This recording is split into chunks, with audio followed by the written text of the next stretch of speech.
Hello wolves!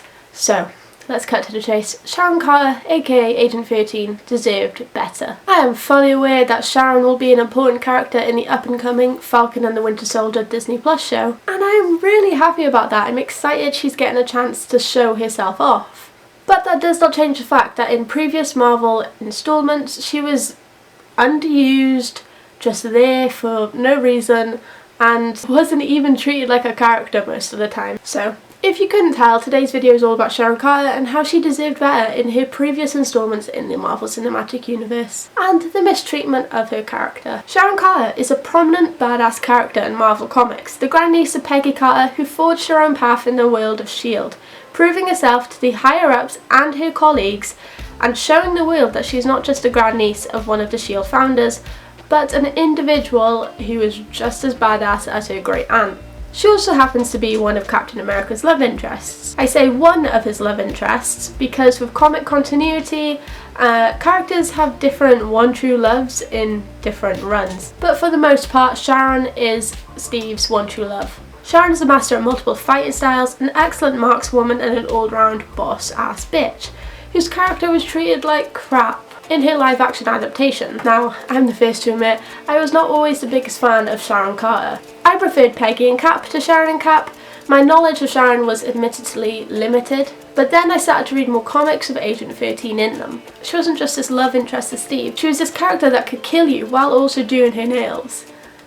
She's never done that. I don't know why I said that. My point is that I judge too quickly. I'm at fault with that. I do that quite a lot. So we have this strong, powerful woman who at times is Captain America's love interest, but that's not her entire character. Let's pretend I'm a Disney/Marvel executive producer right now.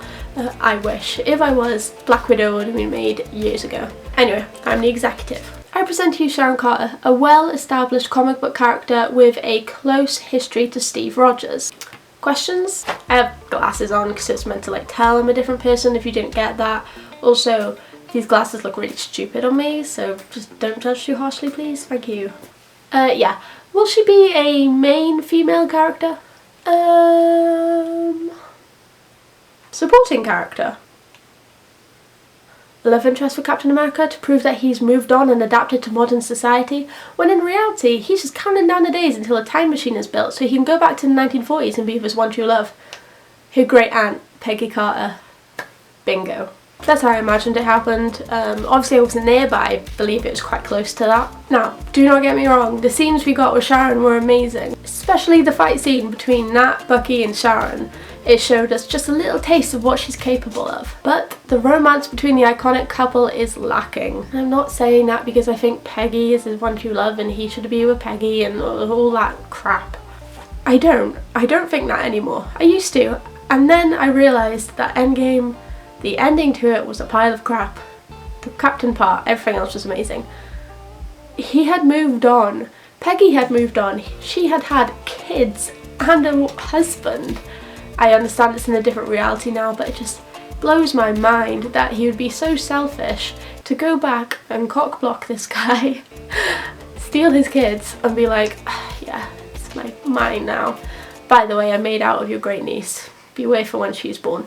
Like, what the hell? It just really angers me that he left not only Sam, but Bucky.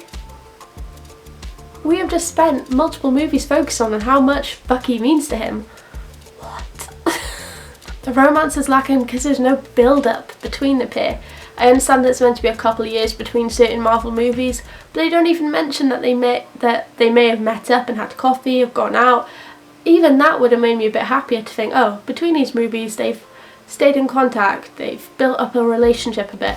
There was none of that. It just seemed like this romance was shoehorned in at the last moment, and it was a bit of a rebound from Peggy. Emily Van Camp, who played Sharon, thought she landed the role of the main female character in the last two Captain America films. There was even online articles reporting on it. But her role in Winter Soldier was given to Natasha. I like the dynamic between Nat and Steve in that film. I think it really works well. I love that they have a brother-sister relationship. But what was stopping them from adding Sharon to more scenes? Sharon was also meant to be part of the airport battle in Civil War, but she was cut. There's even artwork out there with Sharon in it. And you can't just say, oh, they cut her, they gave it to another character. Well, all of those characters should have been in the airport battle regardless.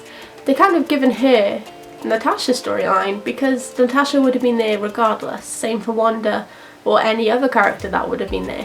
Why cut her out? Now, apparently Sharon made her first MCU appearance in the first Avenger. I don't know if this is true or just a little nod to the character, but the woman that Steve wakes up to when he wakes up 70 years later is Sharon. She even at one point says code 13. She isn't blonde, but she does closely resemble Peggy Carter in this scene, and you know, wigs and hair dye are a thing that exists. She also appeared in Avengers Assemble as a waitress that Steve saves.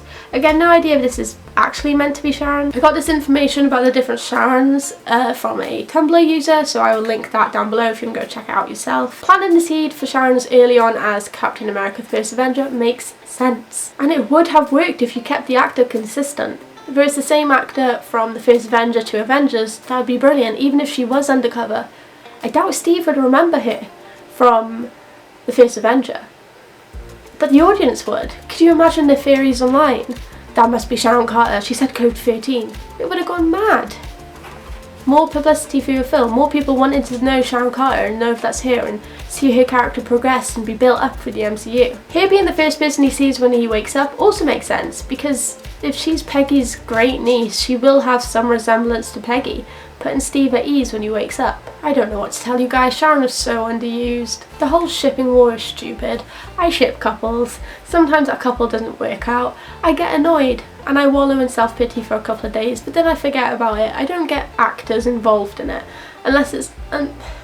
I get if you want to do that for a bit of banter, like actors against actors for a bit of banter, it's all well and good. But don't start full-on arguments between them, that's just petty. Steve and Sharon kissing was blown out of proportion. They could admittedly have written that scene a lot better and not make it seem like a random experience. The whole time travel thing is so weird. I know it's a separate timeline now, but Sharon will still be his great niece. That's weird. Also, this feud between Hayley and Emily, I don't know if it's real, and I really hope it's not, because that'll make me sad, because they're both really good actors. Overall, we've just got to look for the future. Sharon will now have her time to shine in The Falcon and Winter Soldier to prove that she is more than just a love interest. She can show off her combat skills, she can prove how good she is in a fight, she could just be badass, and we can get the Agent 13 character that we've always wanted in the Marvel Cinematic Universe, and of course Emily Van Camp will be back to play her, so all is good in the world. I've heard she may be Bucky's love interest, which is absolutely fine, you can do that. There will be some people annoyed at that, but they always will be. The problem I will have with it is that is her only focus. No. But I am really excited for all these Disney Plus shows. It's giving underused characters their time to shine, and it's 6 hours of these characters. I'm so excited. Also, I've heard that she may be in WandaVision as well, so double the Sharon. Anyway, I thought I'd make that because I was just rewatching some films the other day and I just couldn't believe how underused she was, and I just thought, that's just ridiculous. You've got this iconic character and you just shoehorned her in because Steve needed a love interest. He didn't. If you didn't use Sharon, that's fine. You don't have to use every single comic book character that comes into contact with these characters, but like, use her well if you're gonna use her. Anyway, I really hope you enjoyed this video. It was a bit of a ranty one, I'm sorry if it was. Let me know your opinions on this down below. What do you think happened with Endgame? I've heard they changed it because certain people weren't happy that certain other people were getting more attention. I don't know if that's true. If you liked this video, give it a thumbs up. If you didn't, give it a thumbs down. It is your opinion at the end of the day. If you like this video, I do videos like this every single week, so please subscribe. It really means a lot and it helps out this channel. Click that bell if you want to be notified when I upload. I have a Twitter, Tumblr and Instagram that you can follow if you want to. You don't have to. Hopefully Sharon will have an amazing supporting role in The Falcon and the Winter Soldier. Fingers crossed. And I will see you next time. Bye little wolves.